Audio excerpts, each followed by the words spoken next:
Hey, BB, thank you so much for making yourself available. I will have in links below where people can find you at Badlands Media. And you've come up with a concept, a theory of a sovereign alliance, that there actually is not necessarily a pact or a treaty or anything, but maybe an informal cooperation between the United States, Russia, and China, something that Tom Luongo refers to as ARC, America, Russia, China. Why do you say this, and how did you come to this? So this is kind of my main thing. This is my baby in the info war. It's what I'm the most interested in, not just because I find it fascinating, but I think it's the most encouraging thing in a time when we need some encouragement. Admittedly, this theory of a sovereign alliance was seeded into my mind by, I'm sure you've had on your show people who are familiar with the Q drops, the Q operation, all that kind of stuff. Yeah. People Charles have their Fox dropped opinions. very recently. Yeah. People have their opinions of whether or not that's legit or not. I don't pretend to know, but I was heavily invested in that whole operation, or observing that operation when it was coming out 2017-18, pretty early days. I don't know how I feel about every aspect of it, but there was one drop that stuck in my mind and wouldn't quit, and this was drop 140 that was posted November 11th, 2017. It's a long drop, but there's one line that I'll read. What if China, Russia, and others are coordinating with POTUS to eliminate the NWO? So it was just Socratic method. That's how a lot of the drops were organized. And the Socratic method is meant to just get you to think about something. And the reason I think that hit me so hard is my background long before this stuff was I was in combat sports. And in the Boston area, I used to train with a team of Russians. And I was a Democrat at the time. And long story short, I really started to like these guys. They were a mix of Russians and Dagestanis who were Muslim Russians. And it confused the hell out of me because I was thinking, this gym is being run by an Orthodox Christian Spetsnaz veteran, but his students are Dagestani Muslims who now consider themselves Russian. And it just started to shatter these illusions of maybe Russia isn't exactly what I've been told it is. Combined with that Q drop years later, combined with my personal opinion that Donald Trump is involved in fifth generation warfare against the global regime. I don't think that's a controversial topic anymore. My sort of controversial take on it was that Russia and China are the key modes or the key power blocks helping him do this. And my approach to this is largely through Russia. I've since done a lot of research into China and Xi Jinping that I think has confirmed this theory for me. But most of the thrust of it has been researching the history of Vladimir Putin, the history of Russia, and I basically have come to the conclusion that I think Vladimir Putin has been fighting this war against the New World Order, against the globalists for at least 30 years. And that Donald Trump is a relatively late entry into this war that has been ongoing. So that's the general framework, is that I do not believe that we're going to war with Russia. I do not believe we're going to war, besides a trade war with China, which we can get into. I believe that Donald Trump, Vladimir Putin, and Xi Jinping are coordinating in a mutual enemy of my enemy framework. Once we all deal with this globalist system that has essentially enslaved in part or in whole every nation in the world, then we can get back to playing the game fairly, even if we're not always on the same page. So as you framed it, not a direct alliance, not we're best friends forever, not we have the same interests, but right now in this time, I believe we are aligned in common interests against the same invisible enemy. Yep. Now that would make sense, I think, from how human beings operate. So if I reduce geopolitics to a playground spat, you have this kid called Britain. It's been really arsey for a long time. And it keeps picking a fight or encouraging others to pick fights with this other kid called Russia. And Russia's bloody well pissed off. And then this other kid, the United States, they just want to be left alone and get on with their own thing. And Britain, this kid Britain ain't having it. No. I want to keep control. I want to keep control of you, right? You're going to do as I say. And then they gave China this really noxious substance that made China, this kid China, very ill for a very, very long time, and got silver in return. I'm referring, of course, to the Opium Wars. And China's really pissed off. So these three, they gather in the dark corner of a playground somewhere and say, listen, that kid Britain and all its proxies, its underlings, we've had enough. How's that for really highbrow political analysis, BB? Hey, that's Rich. That's my playground, right? I mean, no pun intended. Actually, I'm a narrative guy. I'm a writer, a fiction writer by trade. Some people would immediately dismiss me and say, "You're a fiction writer. Well, how can I take you seriously?" And I would just submit to you that when you are reading nonfiction, you are reading the most dishonest form of writing there is, because even earnest nonfiction is full of ego, because it involves somebody telling you that they know something about history that they cannot possibly confirm for themselves and reporting it to you as if it is fact, where fiction writers are honest about telling you lies in the form of their fiction. So that's the framework. But I use, I always say, one of the things I say in my writing is the micro is the macro and the macro is the micro.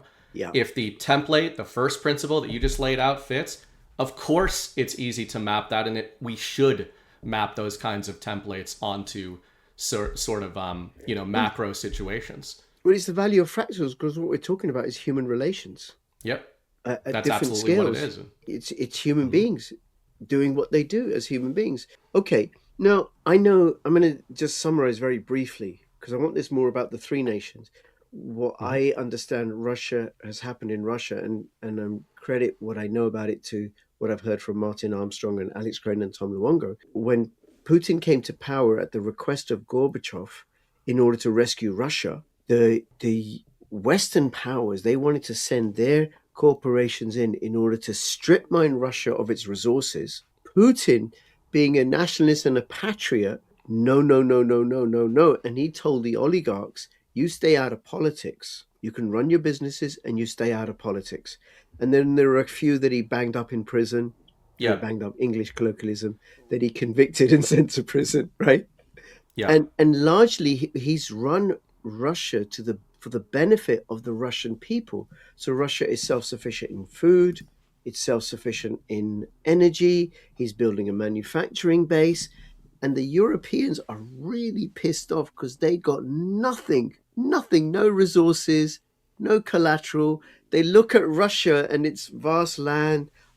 Putin won't even let in GM foods. GMO. No NGOs. No GMOs. Yep. Like, geez, how irrational. Yep. He doesn't want his people poisoned by Western biotech. So and the gold and the silver and the aluminium and the lumber and the titanium and the nickel and the tin and the iron. Yeah. The oil too.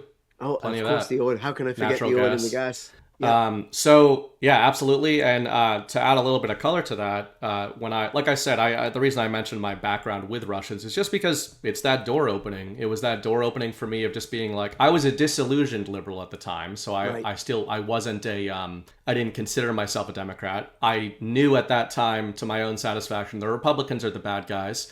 But then I sort of found out, well, the Democrats are too. So instead of diving into stuff like I do now, years and years and years later, I decided to just fight and leave politics aside. And when I met these Russians, I had become friends with them, and I'm thinking, like, these guys are great.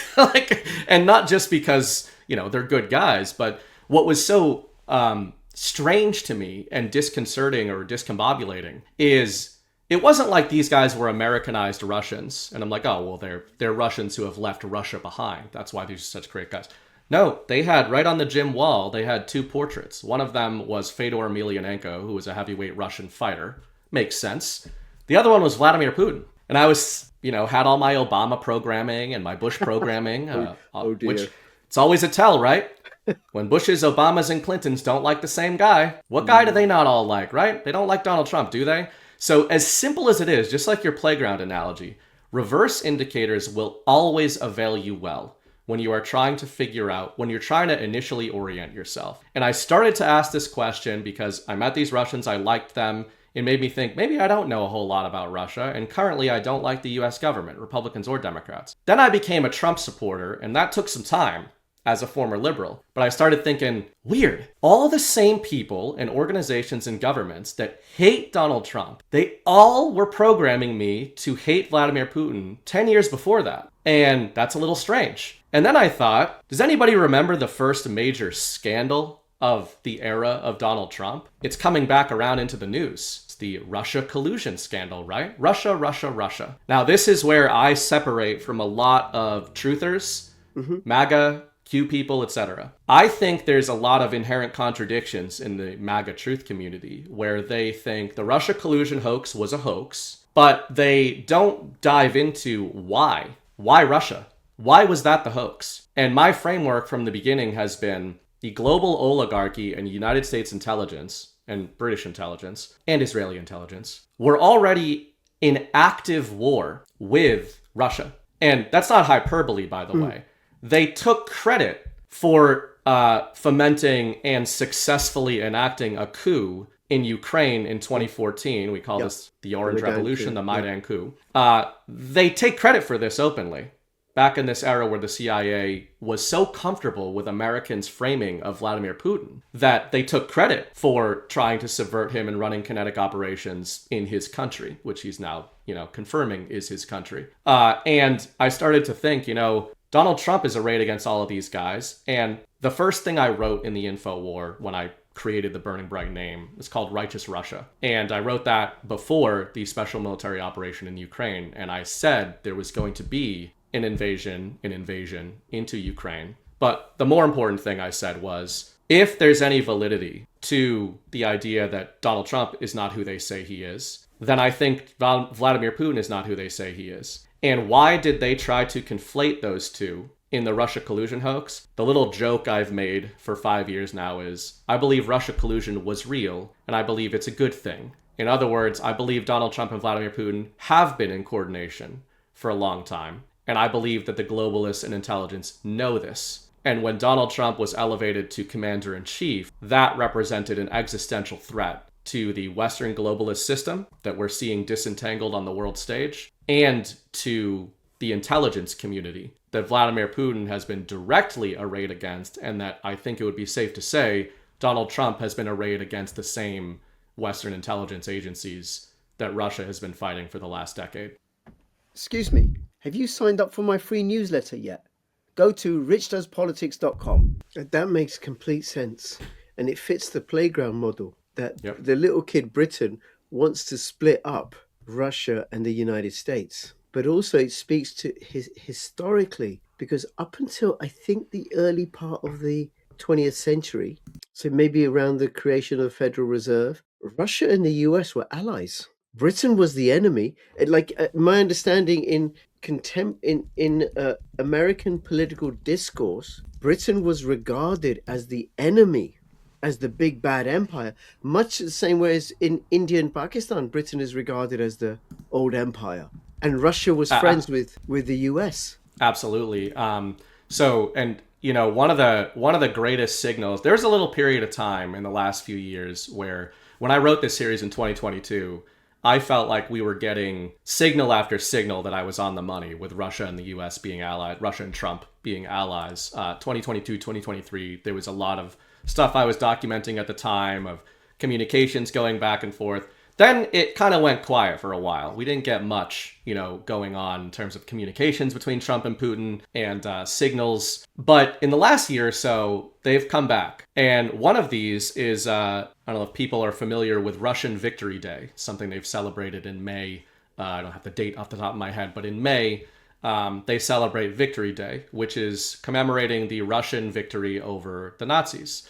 A lot of people forget that the Russians not only suffered by far the most devastation of any nation in world history, in any conflict in world history, against the Nazis in that conflict, but that they were also the ones who won and beat them. Now, of course, could they have done that without the Americans? No. But the story the Americans are told is like, we came in and kind of mopped everything up. And I would say, yeah, you did kind of mop things up, because people, the Nazis were already stretched extremely thin, and it's long considered, there's a term for this that I'm sure a lot of your viewers know that I can't think of off the top of my head, but there's like a military doctrine that refers to the folly that Hitler made by attacking Russia, and that was his big mistake. He overextended himself, etc.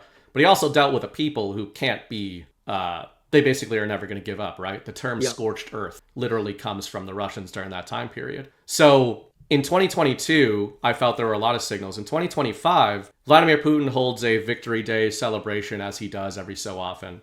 And Donald Trump posts on Truth Social that the Americans should celebrate Victory Day over the Nazis. And he had this beautiful post, I think it was 2025, where he said, "Why are we the only nation that does not celebrate the victory over the Nazis officially when everyone else, including Russia, does?" And that was his first post that he put out. Then he holds one of his infamous phone calls with Vladimir Putin. I believe it was a birthday phone call between Trump and Putin in 2025.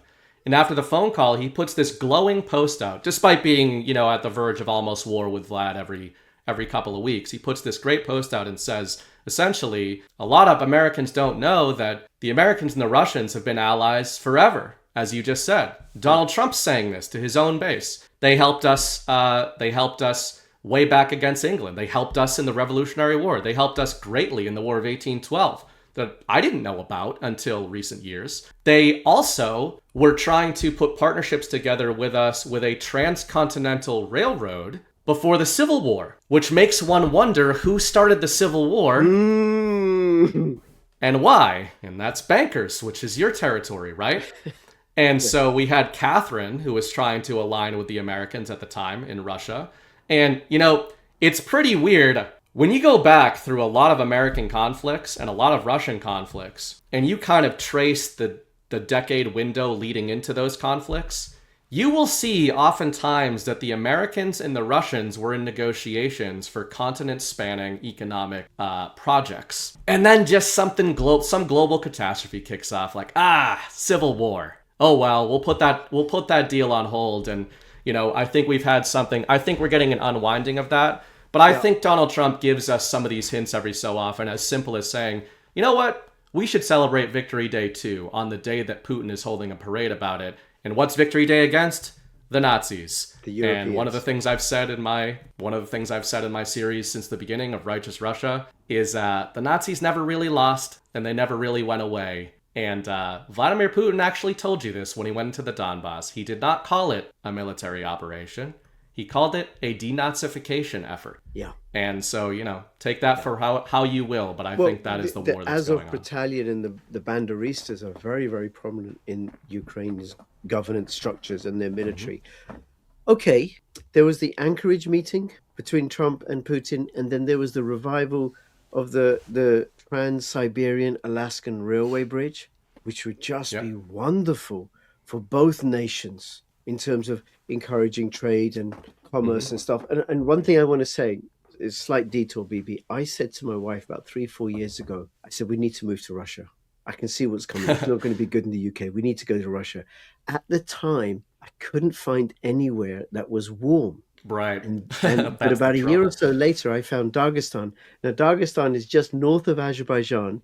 It's warmer than London in the winter and in the summer, and that will do me. Okay. That will do me. But my wife said, no, I'm not moving to Dagestan, she said. So there you go. But that's a big, the Dagestan, so I mentioned my little anecdote about in my fighting days, but the Dagestan rabbit hole is a really signal-soaked one for people who want to, at the very least, come to the understanding that Vladimir Putin is not what you've been told he is. No. Because Dagestan and the Chechnya, there was the Chechen-Russian wars of the 90s. And you mentioned earlier in the show, there was this backdrop of the collapse of the Soviet Union. This was celebrated in the Western world, right? It was celebrated by Americans. It was celebrated by Russians because Soviet Union bad. I'm not here to convince anybody it was good, by the way. The Soviet Union was the Bolsheviks. The Bolsheviks are the bad guys. The Bolsheviks are still around. We call them Europeans now. But I kid. But in the collapse of the Soviet Union, you mentioned the American interest and the Western interest, the British interests in Russia, but it started with those Russian oligarchs. And what happened is, in the collapse of the Soviet Union, there was no power structure to replace the outgoing Soviet Union. So what happened was, they called it the stock share program. The government of Russia literally gave the industries to the oligarchs who were already, powerful oil execs, powerful, they called it the aluminum wars, actually. So there was aluminum, all the industries that you mentioned. They were given these shares of government interest, Russian interest in these critical industries. And de facto in the 90s, that's where the term Russian oligarchy comes from. Everyone knew they ran the show. The president of Russia, the leader of Russia, was beholden to the Russian oligarchy, the oil magnates, the aluminum magnates, etc. Boris Yeltsin was the leader of Russia in the mid and late 90s. Now, in a shock resignation, he appointed Vladimir Putin as his heir apparent. Sorry. No, but Gorbachev, I believe, did endorse him. But what's so interesting about the Yeltsin rabbit hole is Yeltsin was, if he wasn't an ally of the oligarchy, he was controlled by them completely. Vladimir Putin has said this with the benefit of hindsight. People said this at the time. Yeltsin answers to the mob, essentially. Now, this is where I will draw an even stranger comparison to the Kennedy brothers in the United States, because I believe there are a ton of analogs between the Kennedys and what's happened in Russia. Just like the Kennedys came from an American mob family, essentially, Joe Kennedy and his ancestors, and conservative America really kind of lambasted the Kennedy brothers for their associations with organized crime in the United States. That was all true. But when JFK ascended into the presidency, it was believed by organized crime in the United States that he would be very friendly to them. And instead, Robert Kennedy basically launched the most effective anti-organized crime task force in American history up to that time and rolled all these guys up back in the 60s. So the same thing happened in Russia. Boris Yeltsin appointed Vladimir Putin, and the oligarchs believed he did so because at the time, Putin had a reputation as simply a very detail-oriented, vanilla bureaucrat. He was really organized. He had a background in the FSB, so he was in Russian intelligence, which ties into the sovereign alliance theory. But his managerial style, he had been mayor of St. Petersburg. He was considered, unassuming, good at what he did, efficient. They didn't think he'd rock the boat. So it's believed that Yeltsin actually appointed Putin to keep the game going, that Putin would be a better manager of the oligarchic system. And instead, as you alluded to, Putin immediately launched a war against the Russian oligarchy. He arrested two of their most prominent members. I always mispronounce their names, but this was Vladimir Gusinsky, who was basically the media cartel, and Mikhail Khodorkovsky, who was actually arrested. And some of these guys ended up dying. Many of them fled Russia in the late 90s, and I'll give you a guess as to where they went, but it happens to be the country that Russia is having some disagreements with over the last few years. That naughty kid in the playground, the troublemaker. It is. Some of them went to Britain and were arrested by FSB sources in Britain. They were being sheltered by MI6. So why is MI6 sheltering? So you're right to point out Britain, but they were using these oligarchs as proxies, right? Putin comes in, immediately goes to war with these guys, rolls them up. The reason I bring up Dagestan is the way that Putin's pathway into becoming a very lionized and well-regarded populist figure by the Russian people was in the late 90s and early 2000s. Number one was going after the Russian oligarchy, and number two was basically unifying Chechnya and Dagestan with the Russian Federation. So the Dagestani, these are all Muslims, by the way, and Russia is largely Orthodox Christian. The Muslim Dagestanis revere Vladimir Putin because he went in and used Russian special forces to defend them and train them. And who were they fighting? They were fighting terrorist organizations, Islamic terrorist organizations. So they were over there in Afghanistan before we were. The Russians were there in the 90s.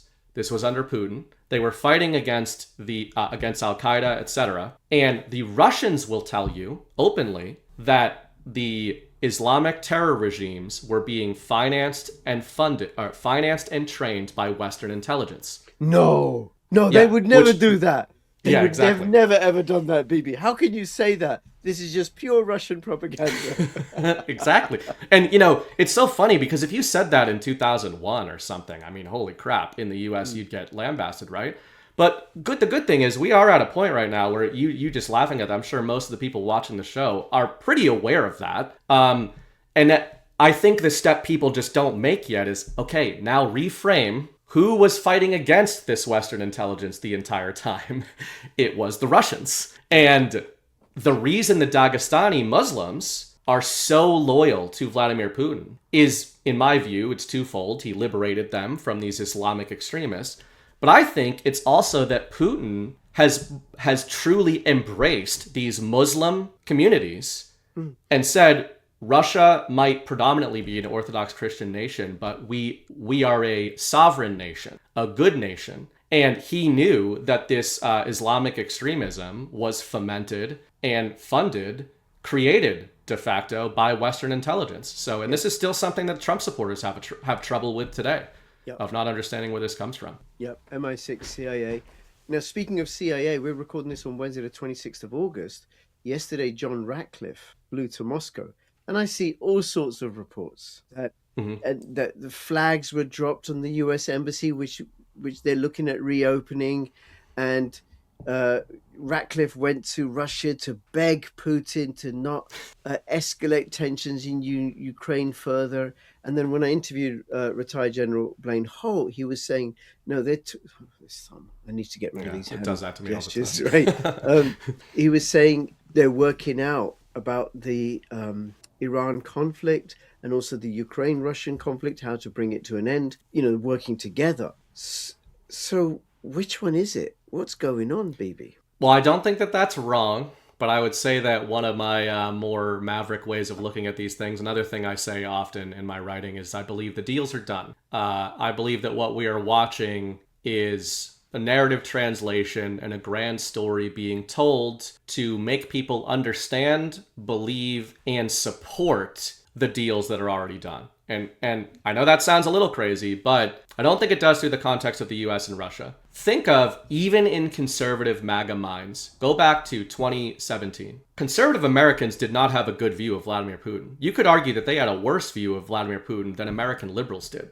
at the time. In fact, the reason that the Russia collusion hoax was so effective for a period of time is that it plays into a century of anti-Russia Russophobia programmed into the American mind.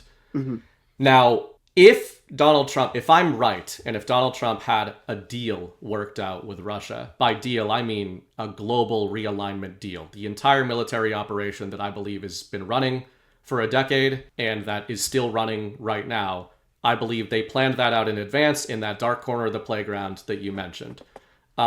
That deal would not have been well received even by Trump's support base. If the media is telling everybody, and this is part of the media's programming, predictive programming, right? They try to get ahead of what they fear and make people see it as a bad thing. If the media is blasting into the battle space, Donald Trump is a Russian asset. Liberals believe it. Trump supporters say, no, he's not. Both leave Trump in a position where he cannot announce an agreement with Russia. Because if he does say that I'm working with Vladimir Putin, he confirms the media's seeding that he is a Russian asset, even though I don't think that's literally what he is, right? Even to the MAGA base, they'd have to go, all your liberal neighbors would say, he literally is doing deals with the evil Vladimir Putin and the Russian Federation. You mentioned John Ratcliffe, and somebody that you interviewed quite recently, a good friend of mine, John Harold, who's popular for the Devolution series and doing all the writing on that. That's relevant to this whole situation. And I'm not saying he endorses this, but my reading is I combined his devolution theory with my reading of Russia, the Russian-US alliance. I personally believe that one of the reasons that Donald Trump walked away in 2020 is because part of the deal with Vladimir Putin was for Vladimir Putin to be able to take care of some unfinished business that he had to take care of in Europe. And if Vladimir Putin went into the Donbass in 2022 during a second Trump administration, how on earth is Donald Trump supposed to navigate that situation in real time, given all the programming? Remember, in 2022, MAGA people a lot of them will deny this now, were defending Ukraine as obviously the innocent good guys in that situation. And we've come a long way there. So I believe there are many reasons that Donald Trump was not in office for that 4 years during the devolution period, the continuity of government time period. But I believe one of them is that Vladimir Putin told Donald Trump, I am going into the Donbass. I am denazifying Ukraine, and basically launching a proxy war against Europe because Europe had declared one against Russia 10 years earlier. And Trump allowed that to happen. So now when it comes to John Ratcliffe over there, etc., I don't believe for an instant that these guys don't know exactly where these things are going. I think it's all about where are we at in this denazification program? Where are we at in this realignment that I think is going on? And how do we start to translate the deals and the new parameters to a changed battle space? The reason some people could say, oh, well, wouldn't Trump have to refute Russia's invasion now?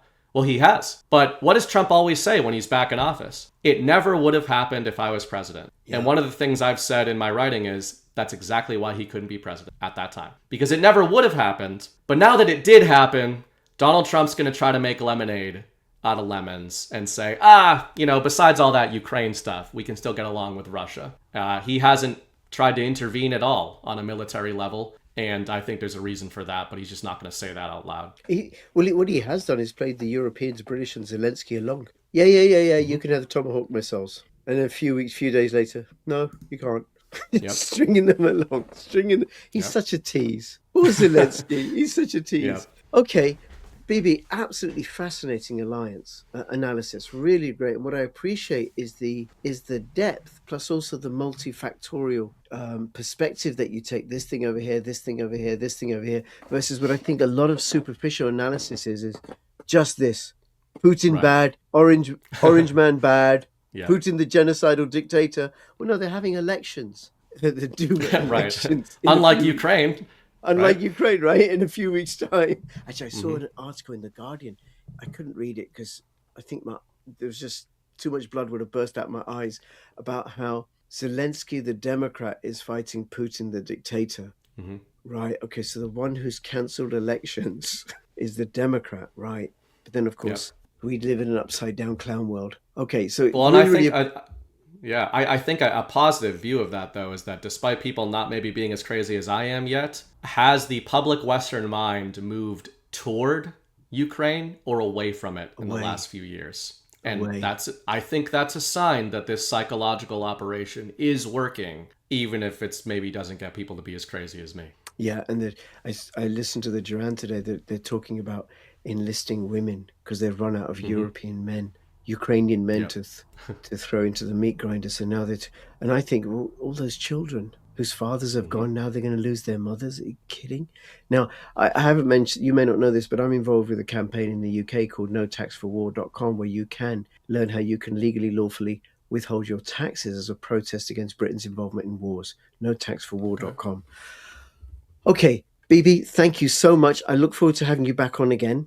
Everybody, please go and follow BB and Badlands Media and all their channels. There's a whole bunch of you that seem quite brilliant so far. Like the ones that have been crazy. Hey, the line between genius and insanity is very thin. It was so far so good, right? Yeah. Really appreciate it. Everybody, thank you so much for watching. Please share, please comment, please like, please subscribe, and join my community. This is Rich and BB signing out. All the best. Bye-bye.